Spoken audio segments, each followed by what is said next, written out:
10 ವರ್ಷ ಏನೇನು ಕೆಲಸ ಮಾಡಿದ್ರಿ ಅಂತ ಹೇಳಿದ್ರಿ. ಅಷ್ಟೆಲ್ಲ ಆಗಿಯೂ ಯಾಕೆ ನಿಮಗೆ ಬಿ ಜೆ ಪಿ ಸಲ ಟಿಕೆಟ್ ಕೊಡಲಿಲ್ಲ? ಕಾಂಗ್ರೆಸ್ನವ್ರು ಹೇಳ್ತಾರೆ ಅಪ್ಪ ಮಕ್ಕಳು ಟಿಕೆಟ್ ತಪ್ಪಿಸ್ಬಿಟ್ರು ನಿಮಗೆ ಅಂತ. ಎಷ್ಟು ಸತ್ಯ? ಈಗ ನಾನು ಇದೇ ಕಣ್ಣಾಗ ನೋಡೇ ಬಿಡ್ತೀನಿ. ಏನಂತಂದರೆ ಅದೊಂಥರ ಮುಗಿದು ಹೋಗಿರುವಂಥ ಅಧ್ಯಾಯ. ಆದರೆ ನಾನು ಒಂದು ಸಿಂಪಲಾಗಿ ಹೇಳಬೇಕು ಅಂತಂದರೆ, ಒಬ್ಬ ಗ್ರಾಮ ಪಂಚಾಯತಿ ಅಧ್ಯಕ್ಷ ಯಾವುದೋ 68 78ವರೆಗೂ ಇದ್ದು, ನಮ್ಮಪ್ಪ 2010 ಸತ್ತೋಗಿ ಆಗಿದೆ.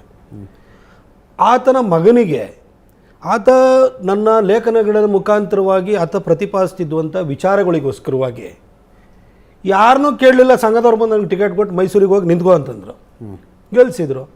2 ಸರಿ ಟಿಕೆಟ್ ಕೊಟ್ಟರು, ಗೆಲ್ಲಿಸಿದ್ರು. ಇವತ್ತು ನಂಗೆ ಯಾಕೆ ಟಿಕೆಟ್ ಕೊಡಲಿ, ಅಲ್ಲಿ ಕೊಡಲಿಲ್ಲ ಅಂತ ನಾನು ಯಾಕೆ ಕೇಳಕ್ಕೆ ಹೋಗಲಿ? ಅವತ್ತು ನನಗೆ ಕೊಡಬೇಕಾದ್ರೂ ಕೂಡ ಯಾವ ಹಿನ್ನೆಲೆಯೂ ಇಲ್ಲದೇ ಇದ್ದವನ್ನ ತಗೊಬಂದ್ಬಿಟ್ಟು ನನ್ನನ್ನು ಟಿಕೆಟ್ ಕೊಟ್ಟು ಗೆಲ್ಲಿಸಿದರೆ, ಕೈ ಹಿಡಿದಿದ್ದಾರೆ, ಎಲ್ಲ ರೀತಿಯೂ ಸಹಾಯ ಮಾಡಿದ್ದಾರೆ, ನನಗೆ ಮಾರ್ಗದರ್ಶನ ಮಾಡಿದ್ದಾರೆ. ಈ ಸರಿ ಇಲ್ಲ ಅಂತಂದರು. 4 ದಿನ ಬೇಜಾರು ಆಗೇ ಆಗುತ್ತೆ ಸಹಜವಾಗಿ. ಇಷ್ಟೆಲ್ಲ ಕೆಲಸ ಮಾಡಿದ್ದೆ ಅಂತ ಬೇಜಾರಾಗುತ್ತೆ. ಆದರೆ ಏನೋ ಒಂದು ಒಳ್ಳೆಯ ಉದ್ದೇಶ, ಯಾಕಂದರೆ ನನ್ನನ್ನು ಕೈ ಹಿಡಿದು ಬೆಳೆಸಿರೋರು ಅವರು. ಈಗ ಇನ್ಯಾವುದೋ ಒಂದು ಕಾರಣಕ್ಕೋಸ್ಕರವಾಗಿ ನನಗೆ ಸ್ವಲ್ಪ ದಿನ ಆರ್ಗನೈಜೇಷನ್ ಕೆಲಸ ಮಾಡುವಂತಲೋ ಅಥವಾ ಸ್ವಲ್ಪ ದಿನ ತಾಳ್ಮೆಯಿಂದ ಇರು, ಸ್ವಲ್ಪ ದಿನ ಇನ್ನೂ ಕೂಡ ಪ್ರಬುದ್ಧನಾಗುವಂತಲೋ ಯಾವುದಕ್ಕೋ ಒಂದು ಕಾರಣಕ್ಕೋಸ್ಕರ. ಯಾರೋ ಈಗ ನಮ್ಮ ಪಾರ್ಟಿಯವ್ರು ನಾನು ಹೋಗ್ಬಿಟ್ಟು ಪ್ರಶ್ನೆ ಮಾಡೋಕ್ಕಾಗಲ್ಲ. ಅವತ್ತು ಪಾರ್ಟಿ ನನಗೆ ಅನಾಮತಕ್ಕೆ ತೊಗೊಂಬಂದು ನನ್ನನ್ನು MP ಮಾಡಿದರು. ಇವತ್ತು ಇದಕ್ಕಿದ್ದಂಗೆ ಟಿಕೆಟನ್ನು ಕಟ್ ಮಾಡಿದ್ದಾರೆ. ಹಾಗಂತ ಮುಂದಿನ ದಿನಗಳ ಮುಗಿದೇ ಹೋಯ್ತು ಅಂತ ಅರ್ಥ ಅಲ್ಲ, ಬೇರೆ ಯೋಚನೆಗಳು ಇರಬಹುದು. ಈ ಸಂದರ್ಭದಲ್ಲಿ ನಾನು ನನ್ನ ಸೈದ್ಧಾಂತಿಕ ನಿಷ್ಠೆ ಬದ್ಧತೆಯನ್ನು ಮಾತ್ರ ನಾನು ಮುಂದುವರಿಸ್ತಾ ಹೋಗ್ತಿದ್ದೀನಿ. ಒಂದು ವೇಳೆ ರಾಜಕೀಯ ಅಧಿಕಾರವೇ ನನ್ನ ಗುರಿ ಉದ್ದೇಶಗಳಾಗಿದ್ದರೆ ನನ್ನ ಈ ಸೈದ್ಧಾಂತಿಕ ಬದ್ಧತೆಗಳನ್ನು ನಾನು ಬದಿಗಿಟ್ಬಿಟ್ಟಿರ್ತಾ ಇದ್ದೆ. ನಾನು ಕಾಂಗ್ರೆಸ್ಗೆ ಹೋಗಿ ಜಾಯ್ನ್ ಆಗಿರ್ತಿದ್ದೆ. ನಾನು ಕಾಂಗ್ರೆಸ್ಸಿಂದ ಇವತ್ತು MP ಆಗಿರ್ತಿದ್ದೆ ಅಷ್ಟೇ.